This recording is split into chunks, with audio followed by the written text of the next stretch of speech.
வணக்கம். சொல்வாக்கு தான் செல்வாக்கு, தேவர் திரு வாக்கு. சொல்வாக்கு செல்வாக்கு, தேவர் திரு வாக்கு. இந்த உலகம் இறைவனின் படைப்பு கொடை என்றே கூறலாம்.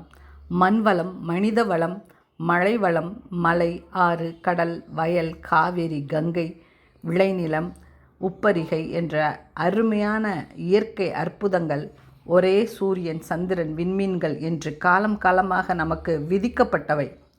மண்வளம், கனிம வளங்கள் நாட்டுக்கு நாடு வேறுபடுகிறது. மண்ணுக்கேற்ப மனிதனும் மதங்களை நிறுவினான். அத்தனை மதங்களும் அன்பு, கருணை, ஈவி, இரக்கம், மன்னிப்பு என்ற ஒரே நன்மையுடைய தன்மையுடன் திகழ்கிறது. இட்டார் பெரியோர், இடாதார் இழிகுலத்தோர், பட்டாங்கியில் உள்ளபடி என்ற உயர்ந்தோர் தாழ்ந்தோர் பற்றி கூறியுள்ளார்கள். இந்த புனித தத்துவம் கொண்ட அனைத்து மத மக்களும் இதை பின்பற்றுகிறார்கள். இனி வருங்கால குழந்தைகள், சந்ததியினர் இது ஒரு வர்ணனை ஜாலம் என்று எண்ணிவிடக்கூடாது. அப்படி இருக்கையில் எங்கிருந்து வந்தது இந்த வினயம், விதர்ப்பம்? பேராசையின் விளைவு அழிவு. ஆசையிலிருந்து கோபம் பிறக்கிறது, ஆணவம் பிறக்கிறது. இது ஒரு வட்டம்.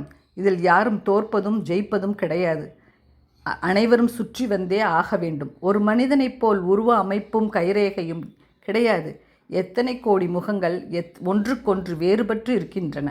இது ஒரு சான்று போதும் இறை சக்தியை தெள்ளத் தெளிவாக புரிந்து கொள்ள. படைப்பின் தன்மையை வியக்காத மனிதன் உண்டா? கற்றவர் கல்லாதவர் எளிதாக புரிந்து கொள்ள முடியும்.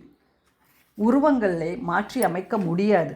ஆனால் உள்ளத்தில் எழும் பக்தி, அன்பு, கருணை, ஈவி, இரக்கம், பாசம் என்ற ஒருமித்த நல்ல எண்ணங்களின் குவியல்களை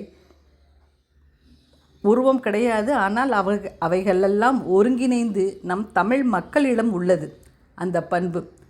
ஆகவே நாம் உலகளாவிய தமிழர்கள் அனைவரும் நம்முடைய நல்ல எண்ணங்களை காற்றின் அலைசக்தி மூலம் இறைவனுக்கு அனுப்புவோம். உலகப் போரை தடுத்து நிறுத்துவோம்.